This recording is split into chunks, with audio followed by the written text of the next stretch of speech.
Yeah, so welcome back to the Young Creatives podcast with Revision Marketing Group. Today you have Michaela and Justin. We're going to be talking a little bit about, you, Justin, overall.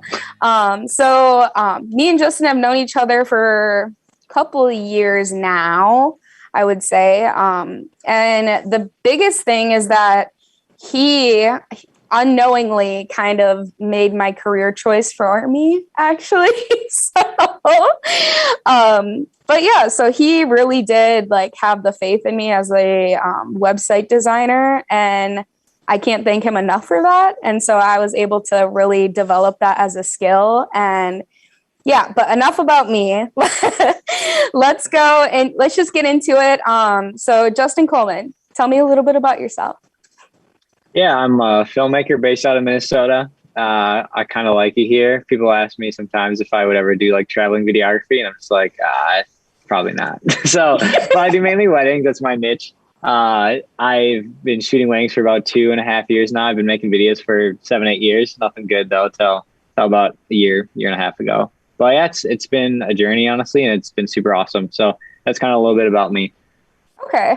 Awesome. So as far as your actual intake with film and everything, so how did you start in it, and how did you really find your passion in film? Was it through doing different job shadows? Did you see other people in your life really take on film?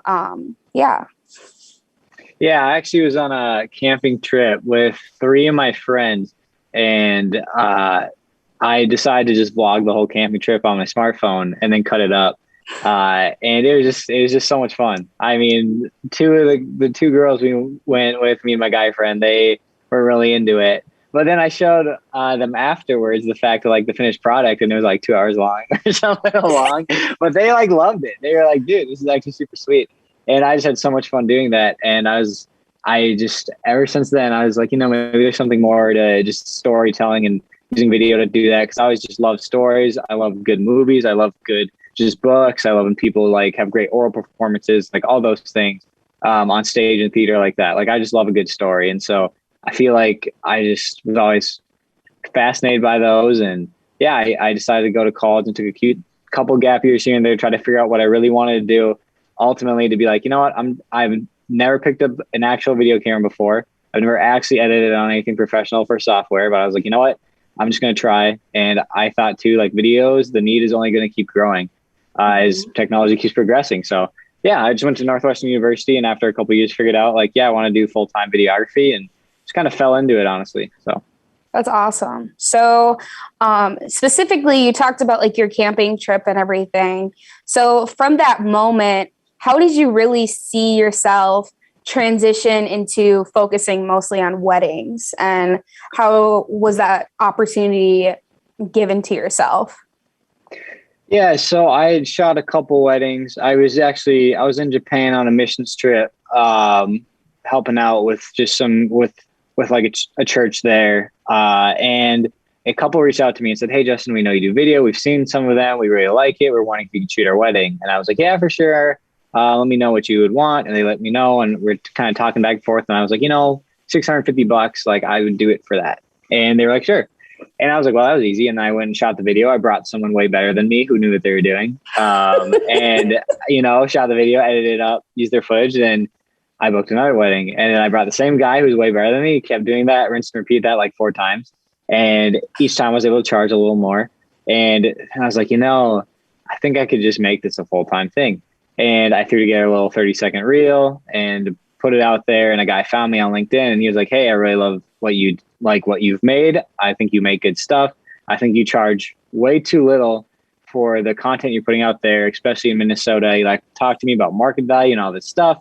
And I was like, okay, where do I need to sign? If you can blow me up, I'll do whatever it takes. And it cost me $6,000, but basically he promised me 20 to 30 weddings booked at the price of $1,500 and more. And I said, let's do it.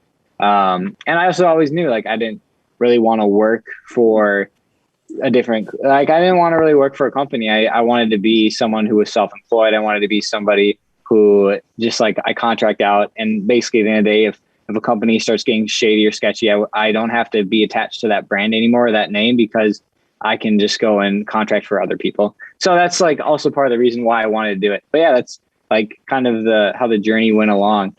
That's awesome. Because I think the biggest thing with that is having somebody who really wants to believe in you and really does and wants to invest in you as a person is something that a lot of young people unfortunately don't have.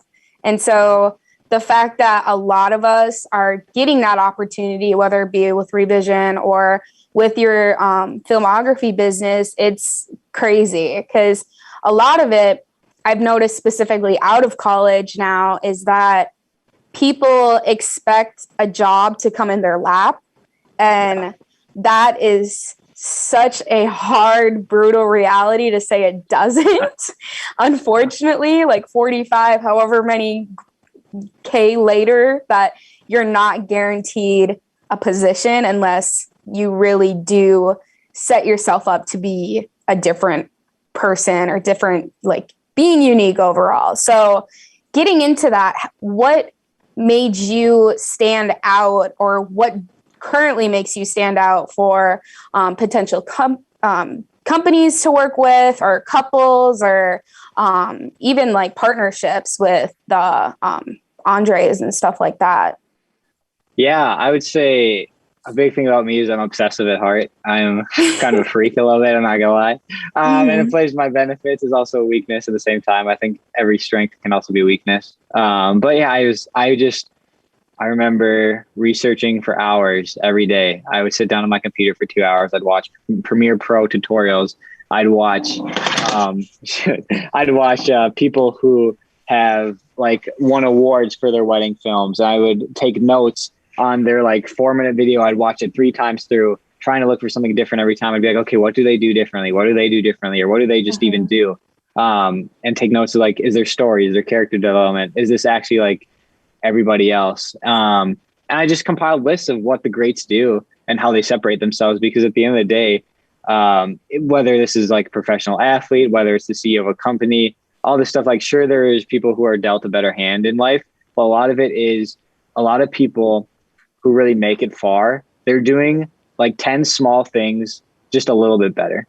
And so that's like my focus is when it comes to my filmmaking, what separates me from people is I'm trying to do 10 to 12 things every film just a little bit better than my competition. And also like people hear the word competition, they get a little turned off by it. They're like, oh, like you should be helping other people. Like, and I do, like, I will give anybody my secrets who wants to know them, because they're not even secret. Like I've learned from other people and I'm willing to give those out because I want other people to be great around me too. So then I can once again relearn from them and then hopefully beat them, you know? Like this, I think it's like great to have people who are great around you, because you all just keep getting better.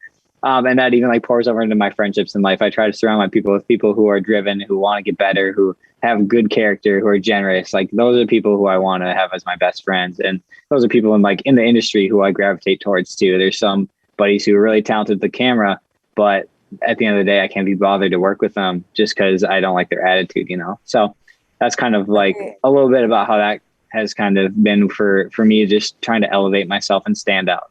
Right. Yeah. I remember when I was learning website design, the first website I did was with the Andres. And so that was like the first thing. And I remember sitting on my laptop all day, just moving it like pixel by pixel and just being like, does this look right? Does this look right? Oh, no, this actually looks better. And it's so hard because I personally feel like I'm a perfectionist. Do you ever feel like that? Like, oh yeah, 100%. Absolutely. And so I guess the biggest question kind of after that is, I know being so passionate about what you're doing, I know me, you, Michael, everybody in this room can relate. How do you translate that into enjoying it every day rather than being so stressed out because you are enjoying it? So does that make sense? Oh yeah.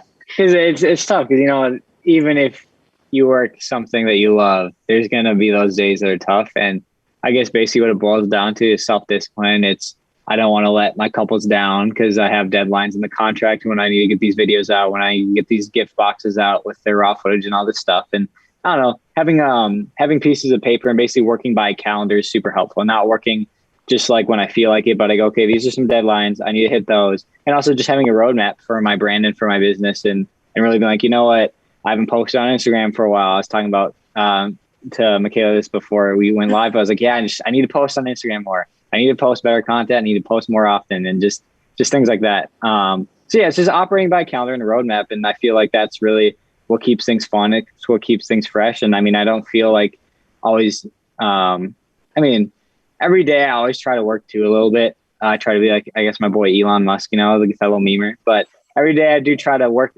a little bit, even if it's like an hour, because it just kind of doesn't feel like work first of all. And also if I instill that habit, then I'm always going to be a step closer to my goal every single day. Because it goes back to, if there's somebody who works on their business 5 days a week and they have the weekend off, it's like, I'm going to be 52 weekends ahead of them, even if I'm only putting in an extra hour or two on the weekends. That's still like days I'm going ahead. So I just think it's important to work a little bit every day too. But yeah, I don't know. I see burnout as not an option, and I just try, if I get bored with one thing with video, I'll edit something else. Or there's so much variety. I'll be like, oh, I'm kind of I feel a little burnt right now. I'll go and I'll learn. Like there's so much you can do to just keep bettering yourself. And so that's kind of what I try to do. Absolutely. And with that, we'll have to have a creative session about that, because when you're not editing or learning, I want to push you to be able to own your brand personally and coach you in that way, I guess. Yeah. So with that, I guess this is just a very, very intense question. So as far as like going off of burnout, like how do you really find yourself like either on shoot days or even when like you're sitting where you are now, just being able to channel that creativity and maintain that throughout the entire process? And have you ever had a moment where you feel like this isn't coming together, like kind of panic mode? And how did you get through that? Yeah, there's definitely been projects where I shoot something and I think everything looks good, and I bring it back to the studio and I throw it on the timeline. I'm like, how am I going to tell a story with this footage? And I'm like, oh, this isn't really what I thought it would be.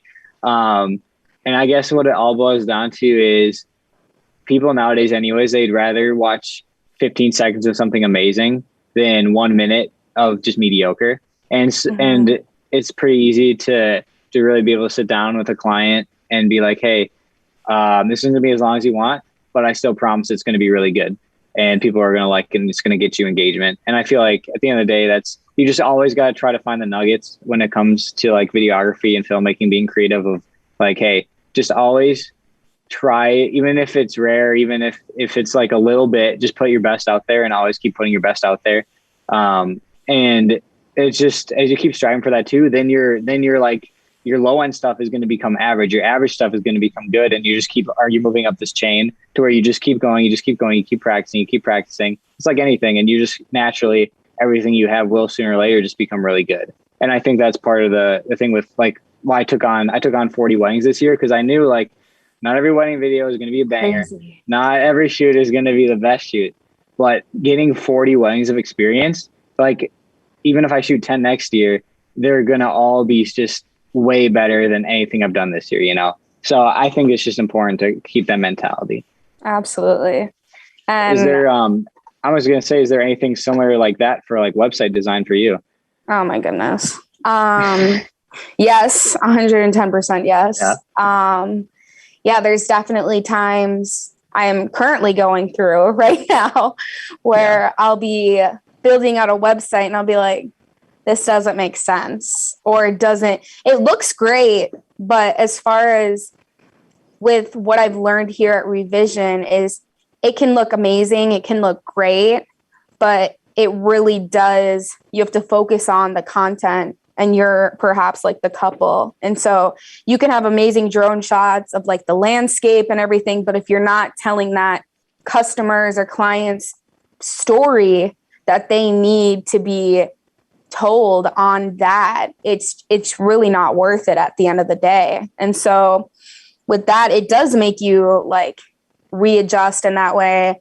Makes me personally uncomfortable because it's like, this isn't the design I really focused on, but like, you know what I mean? Like, this is what I need to do. And so I know that once I do have what they need, I know it's going to be okay. And it's not going to be just like a really great design, but poorly executed as far as like the content and everything. But yeah, so that's like my personal struggle with it.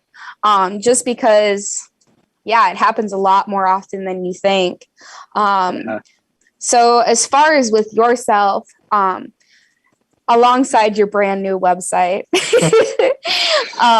how would you really say that your main point for marketing your business? Do you mostly push people to like your social media, your website?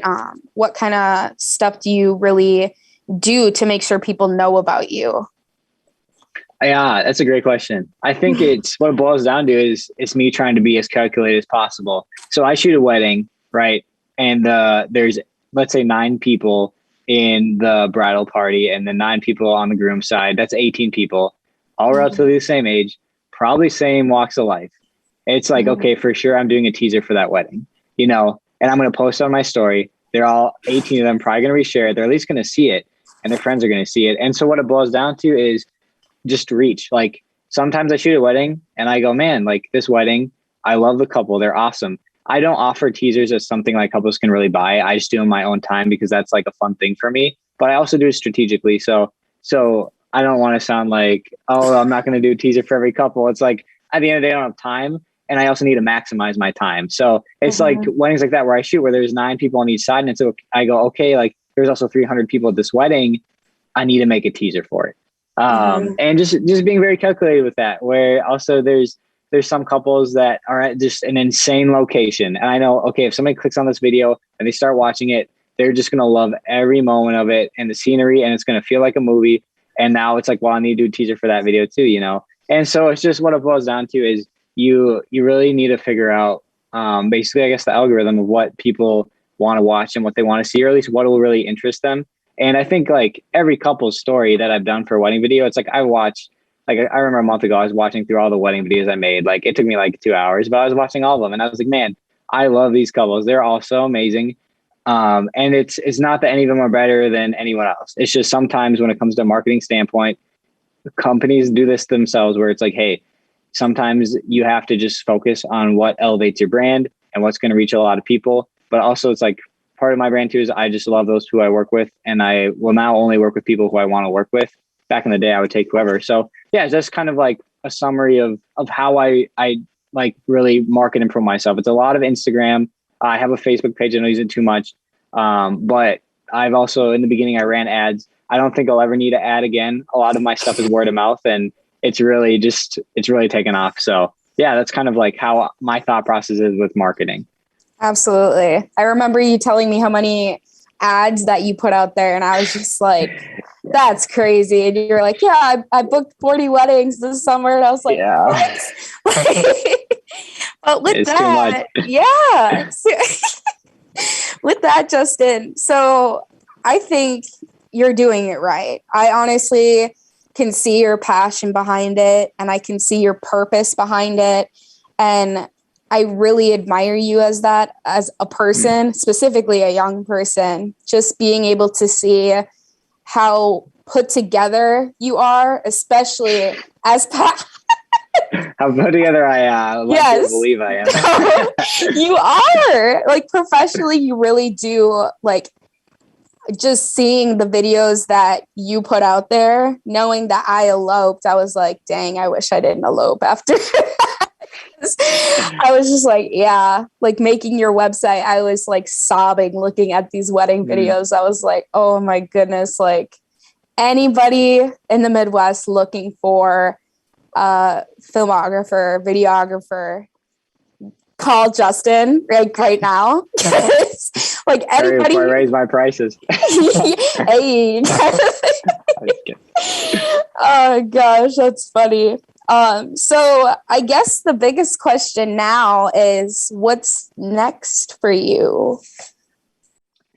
Yeah, I was just talking. That's so funny you asked that, because I feel like I was just talking either yesterday or 2 days ago with one of my film buddies, and they were like, Justin, like, yeah, what's next? I said, I want to get an award for my wedding films. Like I want something, because I go to these websites, and I'm not talking like just the knot, like best knot or whatever, it's like, that's pretty generic. I see a lot of studios get that thing, and I watch their videos and I go, they're like, okay. And that's not like I never wanted to come off as prideful. It's just like, I've done so much research and see so many videos now. And it's like, the only videos I try to watch that are wedding videos are great. So then I see something that's not that level, and I go, yeah, it's okay. And there's nothing wrong with making okay videos, honestly. If that's what's selling and that's what makes you happy and that's your passion, like, that's awesome, first off. So I never want to like ever knock on somebody, because some people are just happy with that. And it's like, at the end of the day, a big important life is having variety, having happiness. And so, but yeah, I'd say what's next is I want to get an award. I want to get one of those that's like best in the Midwest, or like best in the country, best in the world, like something where it actually means more than just like the not 2021, one of the best videographers. Like, I want something where I can put on my website and people are like, wow, this guy knows what he's doing. He knows his stuff. Like, he's done, he's put in the time to really do that. So that's like, I think would be super cool, is to have that to elevate. And then I think other than that, just like, I want to post more on Instagram, like my little 60-second teasers. I want to do more giveaways. I don't know. I need to explore if I want to open up a studio, have like 4 creatives on that we all just work together. We do this together. We make an awesome brand, and kind of refine what I already have going. But yeah, I don't know. It's, as far as what's next, like, I don't really know. It's whatever God has, whatever falls in my lap a little bit. And I'm just going to kind of keep working hard and see what happens. Absolutely. I think that's great though, because I think if you plan too much, things like COVID happen, right? And so, as sad as it is to say, I think COVID was one of the best things that happened to me career-wise. I was going to say, we make websites. People, they need it. Exactly. And so, like, I had no idea what I wanted to do or where I wanted to go.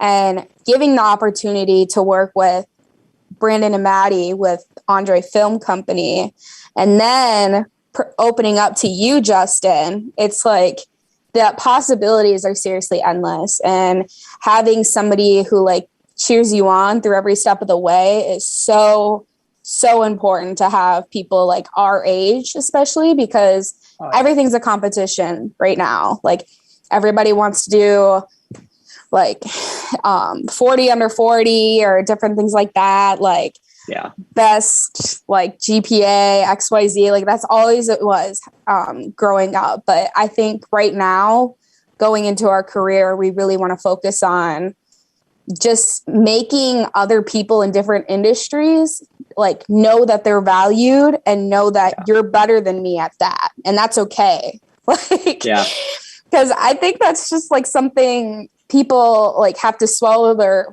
pride and just be okay with it. Like, if somebody asked me to do video for them, I'd be like, call Justin, man. I have no idea. And being okay with that and being super happy for them that you can do that. So as far as giving advice to future filmmakers, what would you have to say to them? Man, that's tough. I would say, one, decide if you want to do this long term, and if you don't, that's okay. Because in order to become great at anything, you really do have to put in the time and the work. And sure, there's people who are more naturally gifted. They can pick things up faster. A lot of those kids are the ones that had the high GPA that we competed with, and they probably crushed us, But the truth is if you want to be great at something, you really got to put in the time. You got to commit. You got to go, you know what, no matter what, I am going to do this. And that's, I've just seen a lot of people who go half in with videography freelancing that are my buddies. And they're like, man, yeah, maybe I just want to get a corporate job. Maybe I just like want to get a marketing job where I can do a little bit of video. And, I'm kind of like the jack of all trades for that company. I'm like, yeah, but is that what you really want to do? Like, my big motivator is always, you get one life to live. And why not spend it doing something you love and you're passionate about? And I don't know, with me, it's the biggest advice is just decide, are you going to make this year your career? And if you are, then go all in. Like I didn't have $6,000 when Joseph said, hey, I can build a website that'll kind of hold a place for you and be like pretty solid and run ads for you. He said, $6,000, I can give you your dream in your lap. I said, absolutely. Did I have $6,000? No, not at all. I had to take out a business loan for my gear, had to take a business loan out for that. But I knew that once I did that, there's no going back. It was, I have to turn it on. I have to try, I have to do it. Like basically if you eliminate, oh man, I feel like there's people who have done podcasts before that have been like, yeah, basically if you burn, it's like the burn the ships or whatever. Like you burn the ship once you get to the island, like there's no going back, you know? And so that's kind of like something similar mentality is just decide and don't go half in. I mean, there's like small details I could give you, but I think the most helpful thing for young people is like, dude, decide and go all in. And if that means an unpaid internship too, I know a lot of you guys are liking these posts on LinkedIn, like unpaid internships are evil. Like, don't do it. I'm like, dude, I paid to start my business. Like an unpaid internship doesn't even sound that bad if it's by somebody who's legit and going to be able to equip you. Like the thing is you have to believe in the person who you'd be taking that unpaid internship from, but it's not like necessarily bad. Like you could give me a 20-year-old with all the aspirations of the world. And after 3 months, I could, now maybe, I mean, the thing is I would try to pay him, but after 3 months, I'd be like, okay, you can go do your own thing now, you know? And it's, I don't know. So yeah, that's my thing is just commit. What advice though that you think is really important? Okay. Like what advice do you feel like, what's the journey you lived and looking back, like what has been a big step for you? Oh, that's a heavy question that I wasn't prepared to answer myself. I mean, I guess the biggest thing is be okay with being uncomfortable is definitely the biggest thing I could say. Going into revision, Cindy Jackson, our founder, basically handed me 1/3 of the company and put it in my lap. And that was within a month of being here. And I was really scared. And so there's like the fight or flight, just being able to, okay, am I going to do this or am I going to like let myself go kind of in an instance? And I think, I don't know if it was just like my anxiety of failing or if it was just like, okay, I'm going to do this. But once I really got into meeting with clients every day and being able to see their process and them get so excited about what you make for them is like bigger than any paycheck you could get, honestly. Yeah. And people always say like, go for the bigger jobs or work for a corporate where you do get that bigger paycheck. But at the end of the day, I say, do where you see the most gratitude. And so working with people like yourself, Justin, and small businesses every day is worth anything to me. And just being able to see like that initial reaction of yourself, just with me doing your website, just being like, oh, this is so good. Like that just like filled me up, and it just makes you want to be better for that person. Like even now I look at websites that I would do in like January and I was like, like that's okay now. And being able to know that that's fine and know that like, okay, that was a process of myself learning to be better, and I'm okay with that. And so just be okay with being uncomfortable and learning as much as possible, for sure. So if you could name 3 resources that helped you the most within just getting into the film industry or finally getting comfortable, like it could be programs, that specific person that helped you with that first step. If you could get 3 of them, what would you really focus on? Man, I would say the number one resource is people. I get 3 names that pop in my head is Spencer Suffalo. He's a filmmaker in Minnesota. He's, in my opinion, he's got to be like top 3 best in Minnesota. Like he's insane, so humble. Like he'll make time for people with questions. Like this dude's got like over 5,000 followers on Instagram. He's featured on Full-Time Filmmaker, this YouTube thing with over 1 million subs. Like he's kind of a big deal. And the thing is he's humble though. And he goes like, you need to have humility if you're going to keep learning, if you're going to make connections, if like you need to be humble so you can be kind. And he's just a good dude. And like, he'll just make time for texting, even if it's like some like just back and forth friendly chat, like, or he's helped me out with so many things, like me deleting footage because I'm a rock when I was new, like he's helped me out so many times, and he's an inspiration. And I know like if I really need something, like he's there, and he's a great resource. And other people too, like Tim Cromer and Gabe Segura are two guys that when I first got my very first camera, I looked at them and I was like, dude, how do I work this? And Gabe was also just a wizard with editing. And I was like, man, what does he do? That is so good. And like just him being able to show me his timeline, open it up and be like, yeah, like these are the sounds I use. These are like the layers I use and all this stuff. And I was like, holy cow, you're a god. Like I thought he was so good. And he is, he's amazing still. He's way better than me. So yeah, just having people. And then also buying like courses online. Like you need to be a lifelong learner if you're going to, you know, like people, it's like clients, couples, people, like everybody, they don't want to drink from a stagnant pond. They want to drink from a flowing fountain. And that's like us, that can be applied to us learning knowledge and just always being like trying to better yourself. So I pay for a course called Full-Time Filmmaker, and it's pretty good. I think it's definitely more for beginners and novices. And now I'm a little past the point of novice. I mean, when it comes to weddings, I'd say like I'm a professional for sure, and lean almost expert. Hopefully next year I can call myself like an expert filmmaker for weddings. So yeah, just buying education. And 3 is just like, I'd say just YouTube. Like YouTube sucks, honestly, because you can spend 3 hours trying to solve some problem, but after 3 hours, you get the problem eventually. You figure it out, and it's free. And so YouTube is like, you know, it's a nice substitute to college, honestly. And I've probably learned more on YouTube than I have in college. So, you know, it is a good cheers. Like, yeah, for sure.